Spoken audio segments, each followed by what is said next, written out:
Na Coreia do Norte, o povo está de luto. Kim Il-sung, ditador por 46 anos, morreu.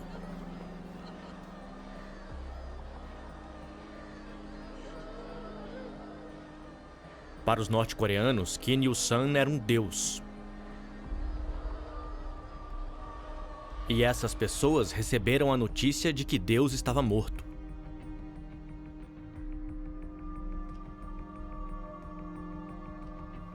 Foi um choque. Porque eles cresceram sendo ensinados que ele era um deus. Eles nem desconfiavam que Kim poderia morrer.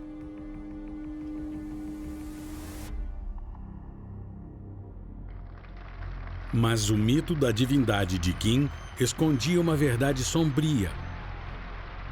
Por detrás da fachada, havia um governante brutal, cujo regime prendeu, matou e torturou dezenas de milhares de pessoas. Kim Il-sung criou uma atmosfera de medo e paranoia. Todos sabiam que deviam seguir as regras à risca. Eu sempre disse aos meus filhos, desde que eles eram bem pequenininhos, muito cuidado com o que vocês dizem. Se criticarem ele por acidente, todos vamos morrer. Ele precisava ter controle absoluto sobre as pessoas. E isso significava controlar o que elas pensavam, onde elas trabalhavam e o que elas comiam.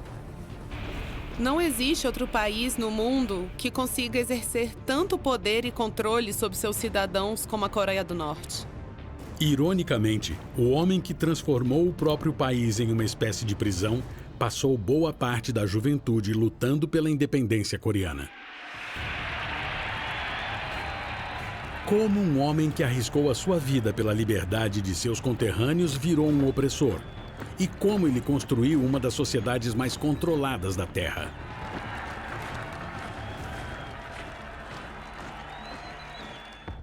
Ditaduras tiveram um enorme impacto nos eventos do século passado. Esses ditadores acabaram aprendendo uns com os outros. Eles são diferentes, mas muitos usam as mesmas táticas. Eles usam o medo, A propaganda, Controlam as elites. Criam inimigos. incitam o culto à E personalidade. usam a violência. Essas são as táticas que ditadores utilizam para se manter no poder.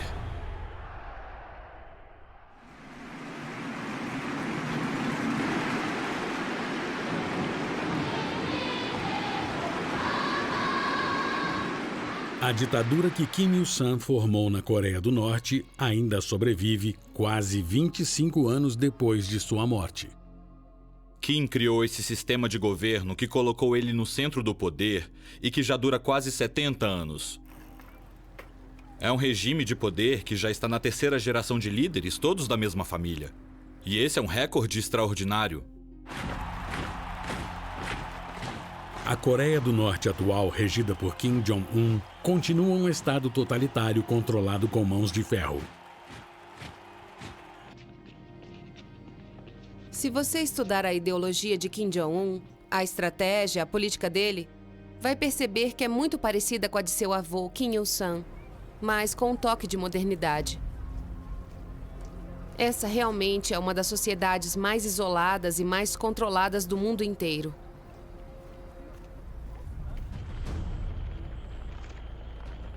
As sementes dessa ditadura extrema começaram a ser plantadas há mais de 100 anos, em uma época extremamente tumultuada e violenta na Coreia.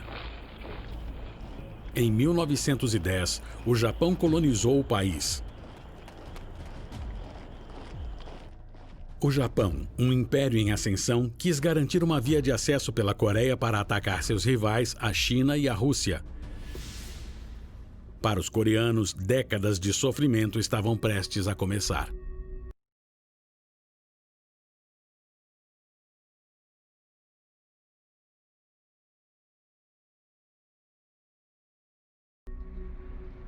os japoneses puseram em vigor um programa de limpeza étnica. Eles alteraram os nomes de vários cidadãos coreanos e, basicamente, tentaram erradicar a língua coreana. Os que resistiram foram torturados e executados. Foram nestas circunstâncias em que Kim Il-sung nasceu em 1912, 2 anos após a ocupação ter começado. Em um vilarejo perto da cidade coreana de Pyongyang, seus pais o batizaram de Kim Song-ju.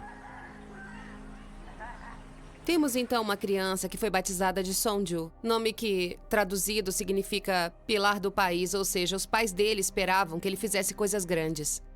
A mãe e o pai de Kim o iniciaram ainda garoto nos estudos do cristianismo. Pyongyang era o centro do cristianismo na Coreia.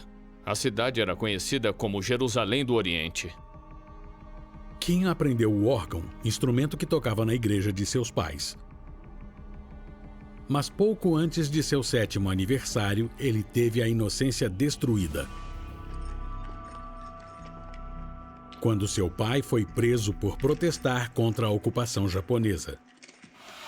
O pai dele foi preso em 1919 durante o movimento 1º de março em prol da independência coreana. O pai de Kim estava envolvido com o movimento local de resistência contra a opressão japonesa. Ele e outros protestantes foram presos e tratados sem piedade.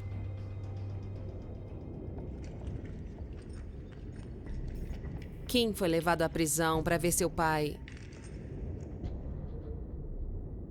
E aquela imagem do pai surrado, torturado, cheio de machucados e definhando ficou gravada na memória dele. Ter visto o pai sofrer criou em Kim Il-sung um ódio intenso contra os japoneses.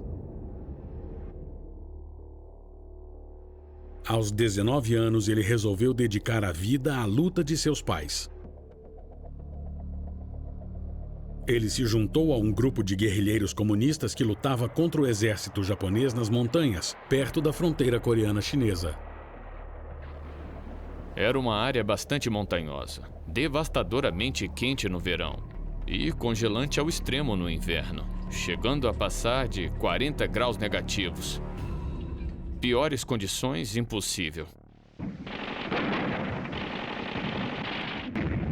O sucesso de Kim em ataques contra as forças japonesas cultivou a sua reputação como herói combatente da liberdade. Ele era alto para um coreano, tinha mais de 1,80 m. Era forte, inteligente, ardiloso e um guerrilheiro impressionante.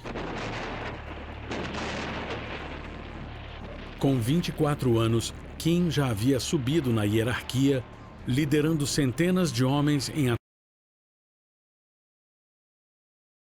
ataques debilitantes aos militares japoneses. Conforme sua fama crescia, ele se tornava uma figura quase lendária. No fim da década de 1930, Kim Il-sung já havia se tornado o líder guerrilheiro mais caçado pelos japoneses. Tanto que forças especiais foram despachadas às montanhas para pegá-lo. Durante 1938 e 39, os japoneses enviaram milhares de soldados para lutar contra Kim Il-sung e outros guerrilheiros. Os japoneses mataram milhares de guerrilheiros, exceto Kim.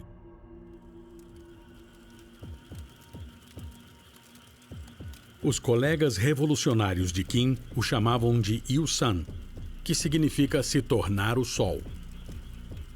E esse nome ficou. Se ele não tivesse sido um guerrilheiro, não seria Kim Il-sung. Ele foi ficando bem famoso no sul da Coreia. Na Europa, China, Rússia, ele ganhou muita notoriedade. Nas décadas seguintes, a lenda de Kim como defensor da liberdade se tornou, de certa forma, um aspecto determinante de sua ditadura. O culto à personalidade é a propagação da ideia de que um líder possui qualidades super-humanas, de que esse líder é o salvador da pátria. Ditadores constroem esse culto à personalidade porque isso faz com que eles possam cativar o público, faz com que eles sejam amados. Kim Il-sung foi capaz de fazer isso em um nível que nós ainda não tínhamos visto. Com o tempo, os dias de Kim como líder da guerrilha seriam a fundação do culto à personalidade na Coreia do Norte. O passado como guerrilheiro contribuiu para o prestígio e a legitimidade dele. E isso continua dando legitimidade ao regime. Mas em 1941, a ditadura de Kim ainda estava distante. O movimento guerrilheiro havia sido destroçado pelos japoneses. Kim e seus colegas combatentes foram obrigados a fugir. Eles se refugiaram no último lugar ainda seguro para eles, a União Soviética. O exército soviético acolheu Kim pelos seus esforços de resistência contra os japoneses. Eles o condecoraram capitão e lhe deram o comando de aproximadamente 160 guerrilheiros coreanos. Kim e seus companheiros treinavam para agir contra os japoneses.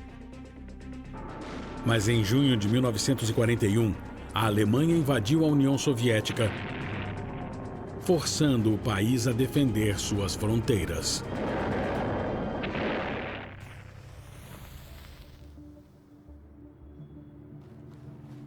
Kim se encontrava longe do conflito, no leste soviético. Enquanto ele esperava para se juntar à ação, ele observava de perto seu impiedoso líder. Kim Il-sung foi um aluno de Joseph Stalin. Ele tinha um profundo respeito por Stalin. Kim havia começado uma fase comum do desenvolvimento de muitos ditadores. Ditadores aprendem uns com os outros o tempo todo. Eles aprendem como chegar ao poder, como lidar com oponentes, como manter uma ditadura por décadas a fio. E para muitos ditadores, Joseph Stalin é um modelo a ser seguido. Stalin usou seu próprio culto à personalidade para ajudar a transformar a União Soviética em uma potência industrial e militar.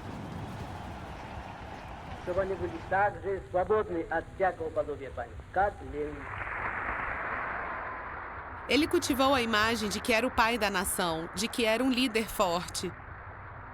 Mas ele também era adepto a usar o medo para inspirar lealdade. Então, qualquer um que queria ser pupilo de Stalin aprendeu muito sobre o nível de brutalidade necessário para manter uma ditadura, principalmente no início do regime, em que é preciso garantir a submissão das massas. A quase 1.000 quilômetros de distância da Coreia, Kim parecia estar muito longe de sequer cogitar tais táticas. Mas com a Segunda Guerra Mundial chegando ao fim, a situação iria mudar drasticamente.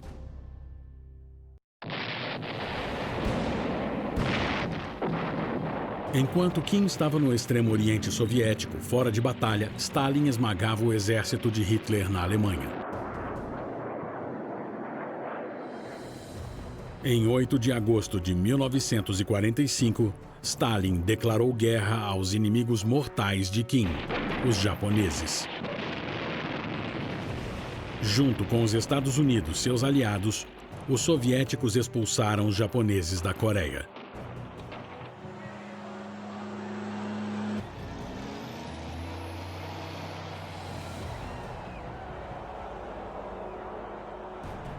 O sonho de Kim, desde que tinha 7 anos, era ver a Coreia livre dos ocupadores japoneses. E esse sonho havia se concretizado, mas com uma pequena complicação. Os soviéticos vieram pelo norte e os americanos vieram pelo sul. E eles concordam em dividir a península no paralelo 38. A Coreia, agora dividida, passou a ser então controlada por 2 potências estrangeiras. Na região norte, os soviéticos precisavam de coreanos em que pudessem confiar para estabilizar a ocupação. Eles recrutaram Kim e o mandaram de volta para a Coreia. Seus anos de exílio finalmente haviam terminado. Ele foi levado a Pyongyang e consolidado como representante dos soviéticos na cidade. Eles consideravam que ele poderia, de fato, concretizar alguns dos objetivos soviéticos. Os soviéticos colocaram Kim em uma posição-chave, a de líder do Comitê Provisório do Povo. Ele atuava como ponto de ligação entre as forças de ocupação soviéticas e os coreanos. Foi quando sentiu o primeiro gostinho pelo poder político e quando sua ambição começou a crescer. Ele começou a se imaginar como o homem que finalmente uniria a Coreia do Norte com a Coreia do Sul mais uma vez. E começou a se movimentar para ser o líder coreano. Mas o que realmente o motivou foi a ambição pessoal e a missão de construir um país unido. Ele foi motivado pelo desejo de ver o seu país intacto novamente. Importantes líderes soviéticos ficaram impressionados pelo sucesso de Kim como político. Eles o puseram no comando do governo que estabeleceram na Coreia do Norte. Em fevereiro de 1946, ele se tornou o chefe do primeiro governo norte-coreano. E foi dessa época em diante que podemos perceber o controle de Kim Il-sung sobre a política coreana. Kim, o guerrilheiro, havia lutado pela liberação de seu país por quase 2 décadas. Mas Kim, o político, demorou apenas 4 meses para se tornar soberano. Mas ele ainda estava sob as asas soviéticas. Para governar o país sozinho, ele precisava demonstrar aos soviéticos que podia gerir um país comunista completamente leal a eles. E ele só poderia fazer isso com o apoio de seus conterrâneos. Kim, então, se utilizou de uma tática familiar a muitos ditadores em ascensão.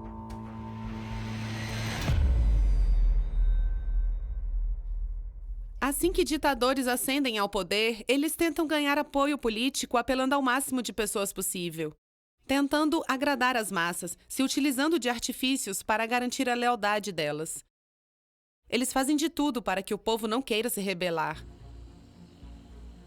Para conquistar o povo, Kim fez uma oferta dramática. Kim Il-sung anunciou uma reforma agrária, em que o povo ganharia terra de graça. Eles ganharam 3 changbol, quase 3 hectares de uma fazenda pequena, mas era suficiente para sustentar uma família. Pela primeira vez em séculos, lavradores tinham um pedaço de terra. Os coreanos sentiram orgulho quando receberam o controle da terra e visualizaram uma nova Coreia. Kim Il-sung deu, então, quase 100 mil hectares de terra para mais de 700 mil lavradores e suas famílias. E isso deu um gás enorme à popularidade de Kim. Com esse único ato, 70% da população norte-coreana já havia se beneficiado diretamente com as novas políticas do regime. Então, essa foi sim uma estratégia muito bem-sucedida da parte de Kim para angariar apoio popular. Mas Kim ainda precisava de apoio de um grupo ainda mais importante que as massas. A elite é a maior ameaça a um ditador.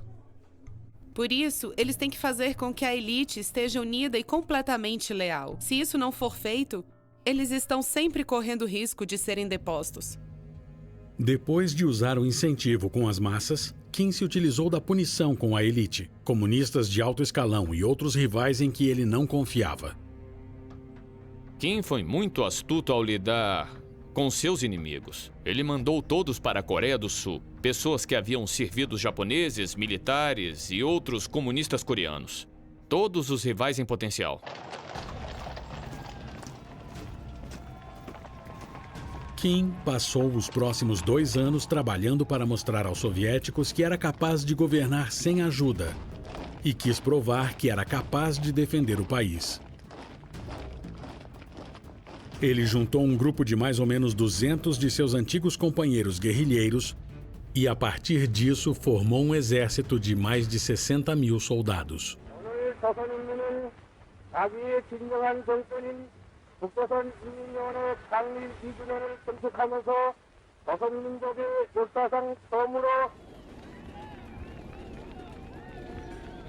Em 1948, os soviéticos já tinham se convencido de que Kim tinha controle absoluto do país e, enfim, se retiraram.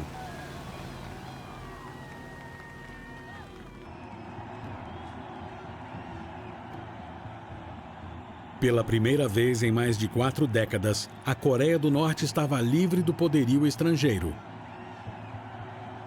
E Kim era o líder incontestável.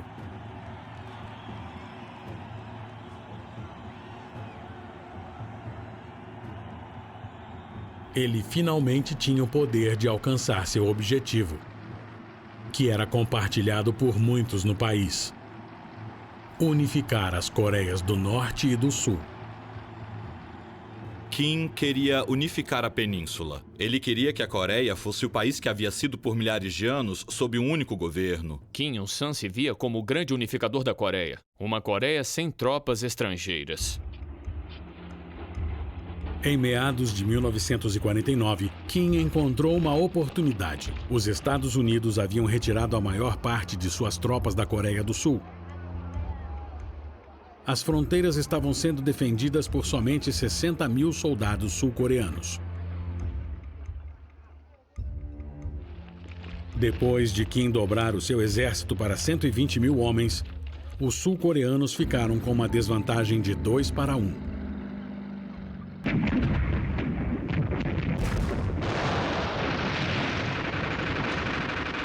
Um ano depois, Kim invadiu a Coreia do Sul.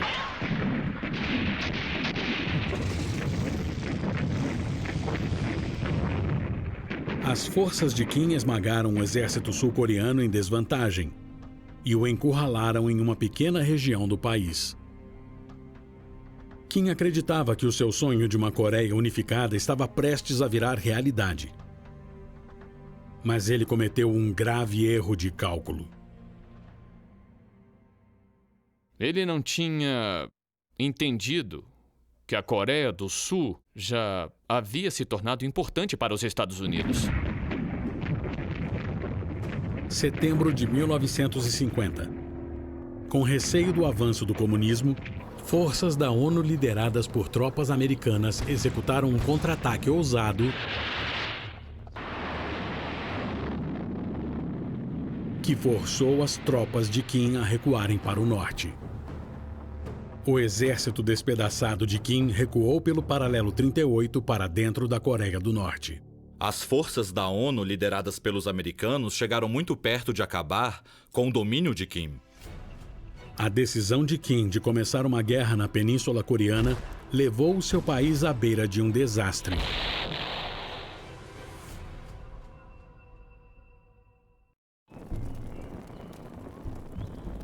Primeiro de outubro de 1950.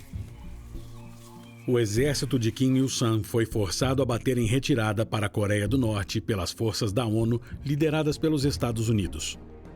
Desesperado por ajuda, Kim convence o líder da China, presidente Mao, a apoiar a sua luta comunista.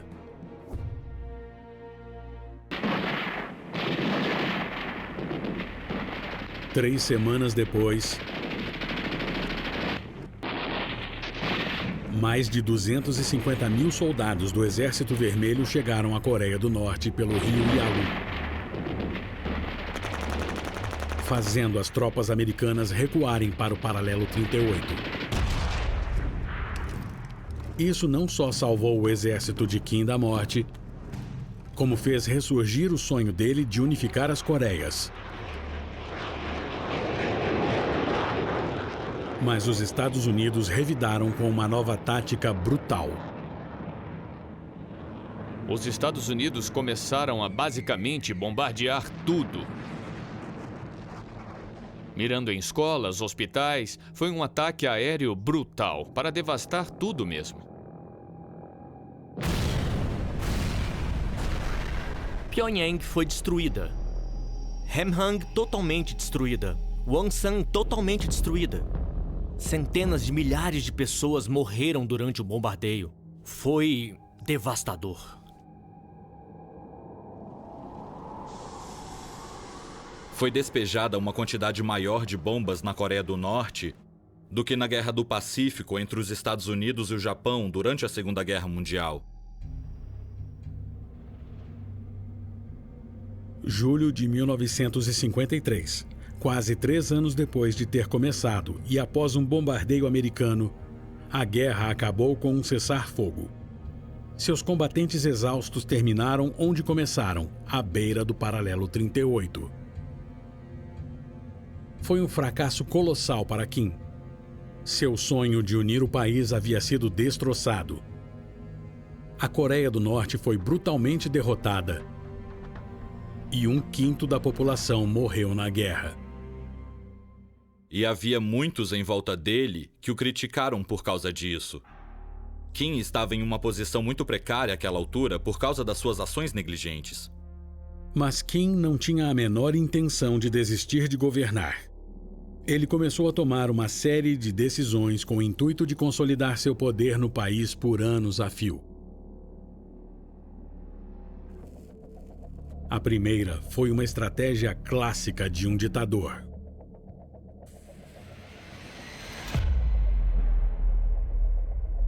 Em qualquer ditadura, os líderes se utilizam de demonstrações de força para projetar uma imagem de poder, uma imagem de controle, para mostrar que qualquer ameaça ao regime vai ser destruída.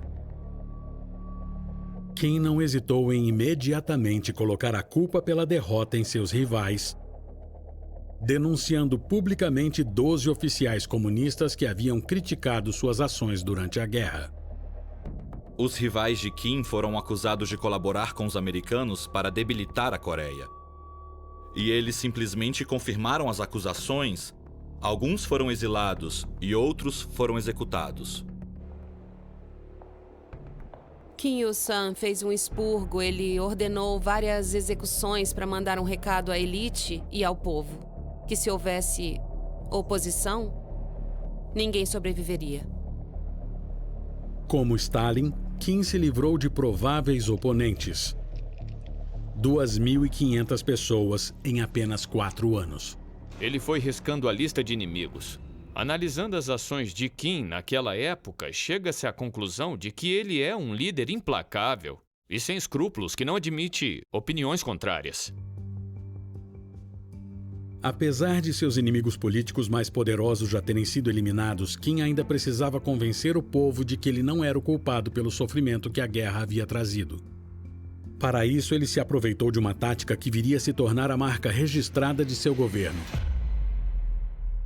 Eles começaram a propagar informações que beneficiavam o regime. Ditadores precisam da propaganda política para controlar o pensamento do povo. Eles querem garantir que as massas sejam leais ao governo. Kim iniciou uma campanha publicitária em massa para criar uma realidade alternativa, onde os Estados Unidos eram uma ameaça iminente à segurança do povo. Eles escolheram um bombardeio da Coreia do Norte para manter viva a ideia de que os americanos eram brutais.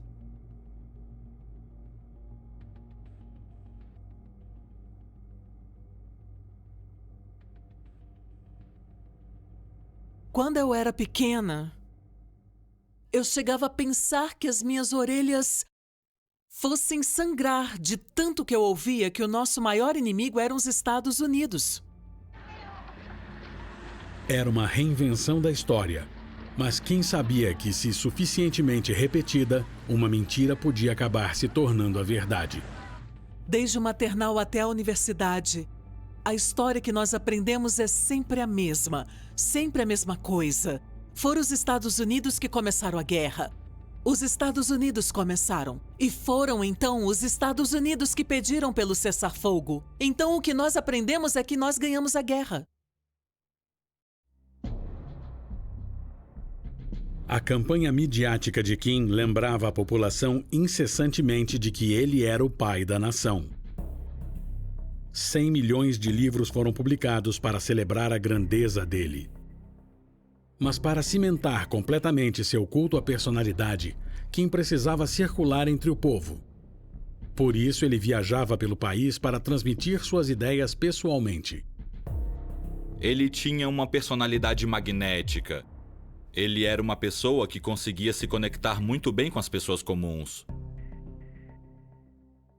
Eu gosto de compará-lo com Muhammad Ali, no sentido de que ele também se aproximava das multidões como se todos o amassem, e fazia questão de apertar a mão das pessoas. Isso fazia parte tanto da megalomania dele, como também da demonstração aos coreanos de que ele era um líder presente. Ele se revestia com a adulação do povo e parecia achar que era totalmente merecida. Anos depois, já na década de 1950, o culto à personalidade de Kim continuava a progredir.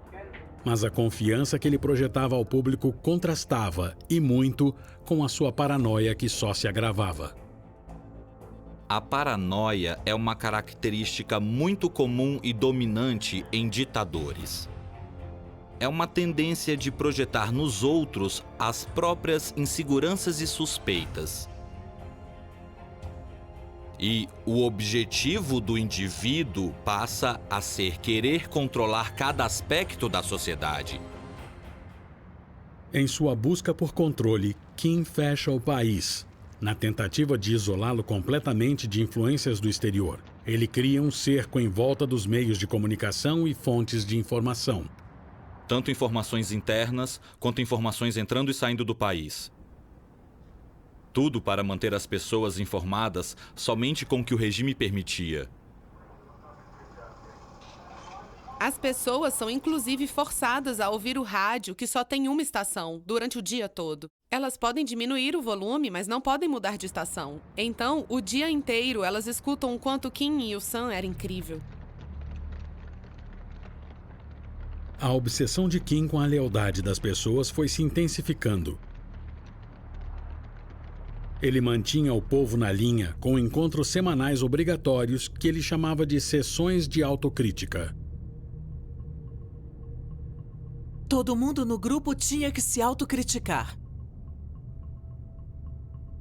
E aí eles nos mandavam criticar uns aos outros sem piedade, o mais asperamente possível, para que pudéssemos crescer como pessoas. Aqueles que não criticavam seus parceiros de sessão eram humilhados, chamados de preguiçosos, de pessoas ruins. As pessoas espionavam umas às outras. E todo mundo sabia que não podia demonstrar nenhum sinal de deslealdade. Não podiam demonstrar para ninguém. Na década de 1960, depois de quase 2 décadas no poder, o domínio de Kim sobre o país era ainda maior, mas ele ainda achava que havia conspirações contra ele por todos os cantos. Para evitar revoltas, o regime fazia do medo e da insegurança partes da vida cotidiana. Uma ditadura precisa criar uma atmosfera de medo para conseguir inspirar a lealdade do povo ao líder. Medo de punições vai sempre fazer parte de um governo como este.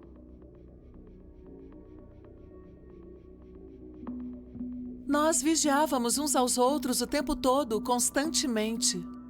Quando eu ainda estava na escola, eu ficava tão feliz em dedurar as outras pessoas, em contar o que elas faziam. Eu sentia tanto orgulho de mim mesma, de poder contribuir, sabe? Mas depois que eu cresci, eu passei a ter medo. Eu estava sempre com medo. O medo era uma companhia constante na minha vida.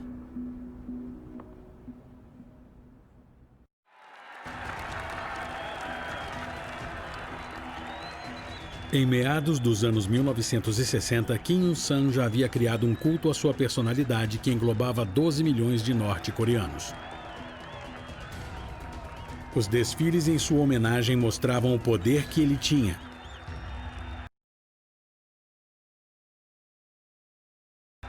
Mas isso não era o suficiente. Kim monitorava a lealdade de seu povo por meio da polícia secreta, de quase 50 mil homens que vasculhavam a vida das pessoas.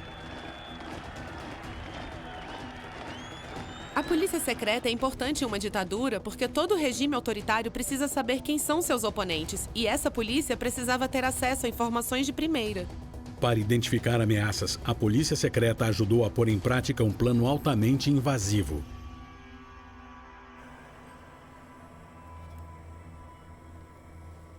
Por todo o país, agentes coletavam informações pessoais sobre cada indivíduo.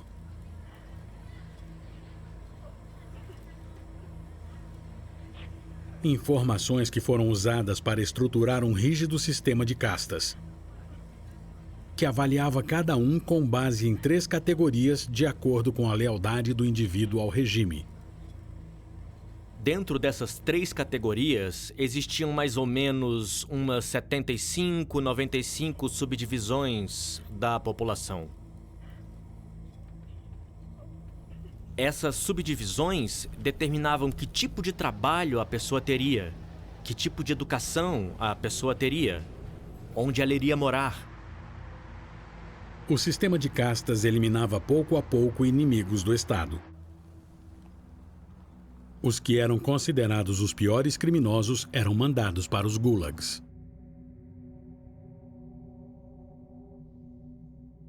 Eles vieram e levaram a minha família inteira para o campo de concentração, sem avisar nada. Os meus avós, o meu pai, a minha mãe e eu só tinha 9 anos de idade.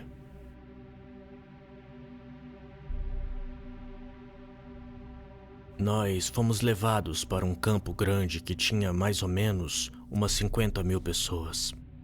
O meu avô foi afastado de nós porque ele ia ser executado. Eu fui sentenciado a trabalhar. Trabalhos manuais pesados. E era insuportável. Nós vivíamos como animais. A dura realidade sobre as prisões do regime totalitário da Coreia do Norte é que lá as pessoas estão sujeitas à tortura, a abusos sexuais, a procedimentos médicos forçados. Às vezes, eles faziam execuções públicas e eles nos faziam assistir. Foi a minha primeira vez vendo alguém morrer por enforcamento. E eles jogavam pedras nos executados até que ficassem ensanguentados. E os corvos vinham à noite para comer os restos. Durante a década de 1960, foram executados mais de 6 mil inimigos políticos de Kim.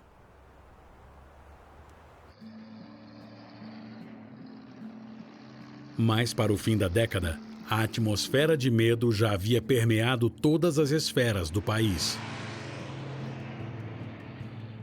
O regime controlava até mesmo os aspectos mais básicos das vidas das pessoas. A nossa rotina diária era trabalhar durante 8 horas, estudar durante 8 horas e dormir por 8 horas. E todos os dias nós éramos forçados a passar 2 horas nos estudos de doutrinação.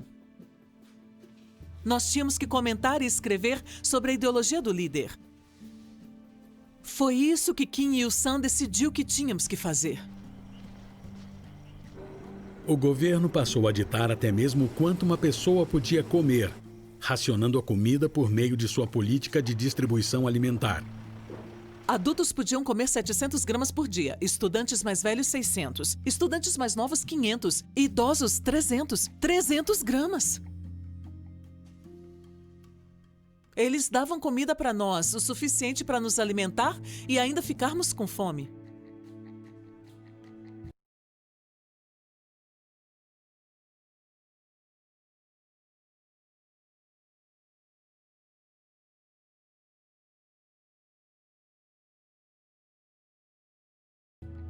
E eles ainda diziam que se uma pessoa fosse comer até ficar satisfeita, ela não iria querer melhorar como pessoa e nem melhorar de vida. Essa era a lei. A doutrinação das pessoas por Kim Il-sung chegou ao ápice com as manifestações em massa, quando a população o homenageava como líder supremo. O alcance do culto à personalidade dele foi uma coisa que nós nunca tínhamos visto antes. Chegou à beira do fanatismo. Foi um fenômeno que atingiu toda a população. Absolutamente todas as pessoas tinham sido doutrinadas.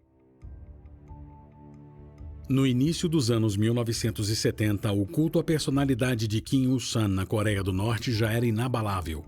Em 25 anos, ele foi de fantoche soviético para líder incontestável.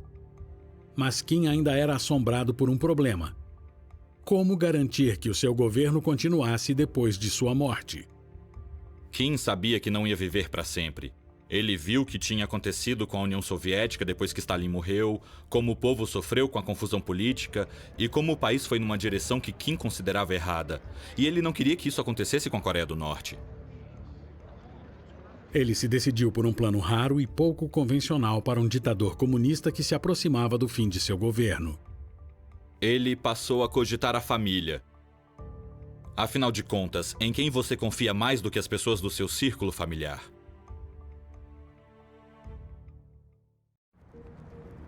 A liderança de um regime comunista nunca havia sido passada por meio de uma sucessão familiar antes. Mas chegando em 1971, Kim já acreditava que essa era a sua única chance de manter o sistema vivo após a sua morte. Ele se virou para o filho mais velho, Kim Jong-il, de 29 anos, que já ocupava o cargo de chefe do Departamento de Propaganda e Agitação. Kim Il-sung foi preparando o filho para ser o seu herdeiro. Ele passou a colocar Jong-il em cargos cada vez mais importantes. Um dos projetos-chave que Kim Jong-il desenvolveu foi a veneração de seu pai. Foi transformar o seu pai em uma divindade. Tudo isso foi parte do plano de sucessão de Kim Il-sung. Para implementá-lo, ele elevou o filho e a si mesmo à condição de deuses. E ao fazer isso, ele elevou o culto à sua personalidade a níveis ainda mais inimagináveis. A ditadura de Kim foi capaz de criar basicamente uma religião, um mito em torno da liderança dele. Ele era uma divindade. E a criação desse mito começou lá atrás com o retrato que fizeram da infância de Kim, de que ele era a perfeição em pessoa e que quando ele cresceu, derrotou os japoneses sozinho. A vida de Kim Jong-il, seu filho, também era venerada. Mesmo tendo nascido em uma base militar russa durante a Segunda Guerra Mundial, a propaganda divulgava para o povo que Jong-il tinha nascido nas míticas terras do Monte Baekdu. Todos os coreanos acreditam que aquele monte é o local de origem do povo coreano. Então, dizer que você descende do Monte Baekdu significa dizer que você tem um direito divino de governar. Durante a década de 1970, além de terem sido produzidos incontáveis filmes e peças de arte glorificando Kim e sua família, também foram erguidos 34 mil monumentos em sua homenagem. Eles eram considerados deuses na Coreia do Norte.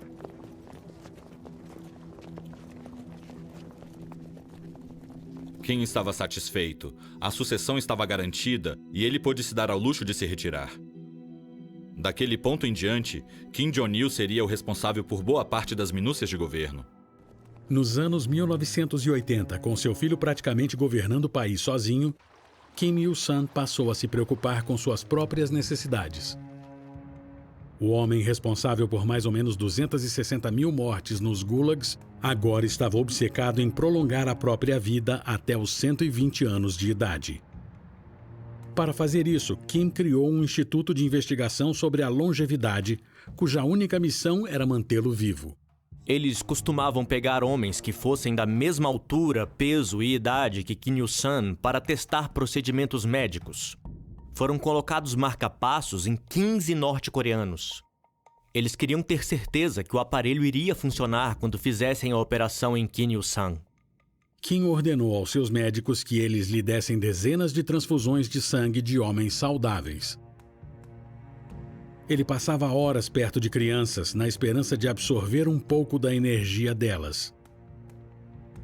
Criados poliam os grãos de arroz para que ele não comesse nenhum grão ruim. Mas nem mesmo Kim conseguiu enganar a morte. Em 8 de julho de 1994, aos 82 anos, Kim Il-sung morreu de um ataque cardíaco. Analistas políticos ao redor do mundo observaram com ansiedade, suspeitando que o reino de Kim fosse desmoronar. Passou perto, mas o reino continuou de pé. A força da ditadura que Kim construiu sobreviveu a mais um teste em 2011, quando suportou a morte de Kim Jong-il. Mas mais uma vez, o manto de poder foi transferido com sucesso de pai para filho.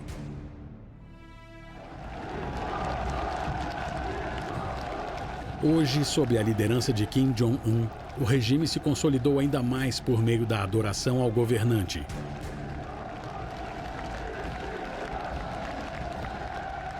Kim Jong-un é um clone de Kim Il-sung. O corte de cabelo é um corte clássico que Il-sung usava nos anos 40.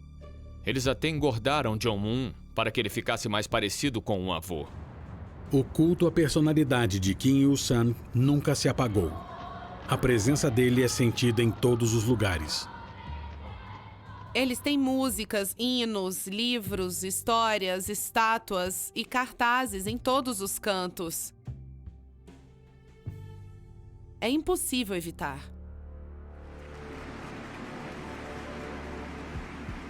Kim Il-sung, apesar de tudo, conquistou o que nenhum outro ditador comunista do século XX havia conseguido. Ele criou uma dinastia. Ao passar a liderança do país para as mãos de seu filho, ele conseguiu engendrar uma sucessão hereditária, e nós nunca tínhamos visto isso antes no mundo comunista. Ironicamente, depois de lutar para libertar o seu povo dos abusos dos invasores japoneses, Kim Il-sung criou um sistema que trouxe ainda mais sofrimento ao seu povo. Durante esse tempo, tantas vidas foram perdidas.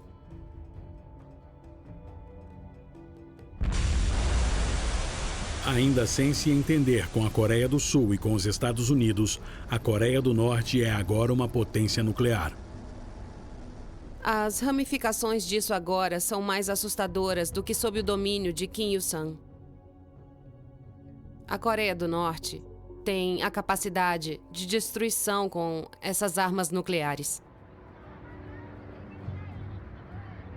A dinastia de Kim Il-sung sobreviveu a 12 presidentes americanos e chegou à sua 8ª década.